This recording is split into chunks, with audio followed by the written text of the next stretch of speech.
don't really know enough about it to speak on it. You're Okay. one of the few guests that I can have on that can speak intelligently about this.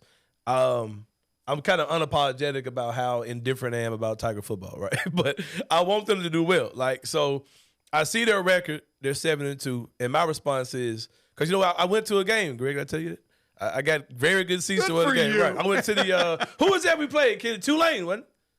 Yeah, it was the Tulane game, right? You were at the Tulane game. You're the blame for the loss. Right, so okay. I went to the Tulane game, right? And I'm like, okay, like I'm looking at the schedule, looking who we beat, who we lost to, who we won, all these type of things.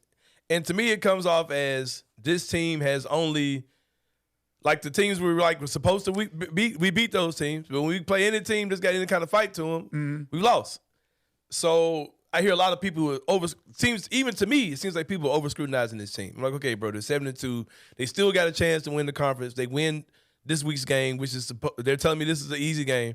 Then you got SMU, and now you're looking at conference championship type stuff and possible big bowl game type stuff. Right. What do you think the level of scrutiny? How should this team be viewed in your eyes? Well, let me say your point is well taken because a lot of people have that, hey, they've played 9 games. The 2 teams that really were good and they had a chance, they lost to both of those teams. And then they won all the other teams against the teams that they probably should have beaten. I understand that. It haven't just looked excellent doing that. You had a game where you came back on a last-minute drive. And Right. The Navy game was ugly. And And look, I understand the point, okay? And you're not the only one that makes that point. But I think they're over-scrutinized. Yeah, Because even I agree with it, yeah. I am a bottom-line guy. Yeah. They've played 9 games. They've won 7 of those games. Yeah. You can only play the schedule that is put in front of you.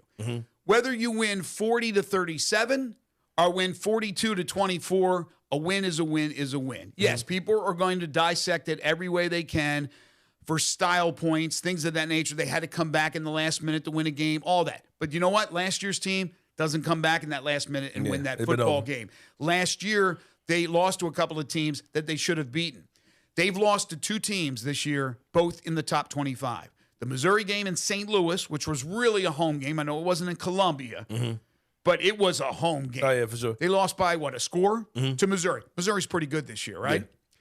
They lost to Tulane. Now, they blew that lead. They had that lead against Tulane. They had a chance on that one possession to intercept Michael Pratt 3 times. They dropped it all 3 times. Things happen. They lost. Tulane's really good. They were in the Cotton Bowl last year. So I'm not making excuses.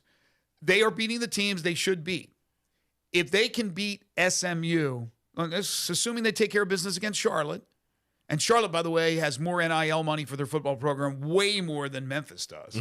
SMU has even more than that, and they're going to the ACC because they bought their way in. So SMU's got some players that they're giving NIL money to. Right. They're scoring points at will. Memphis has them at home. People expect Memphis to beat SMU no matter what the situation is. This is going to be their opportunity. There's going to be scrutiny if they don't win that game.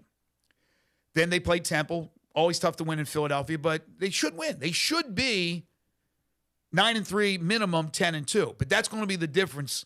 And I think when it comes to people complaining about the Tigers, complaining about Coach Silverfield, is if they are 9-3 with the 3 losses against Missouri, Tulane, and SMU, right, as opposed to 10-2, because if they're 10-2, means they've beaten SMU, and if Tulane beats UTSA, Texas San Antonio, then more than likely the tiebreaker gives Memphis that second spot along with Tulane in the conference championship game. As you alluded to, they still have these goals in front of them. Right.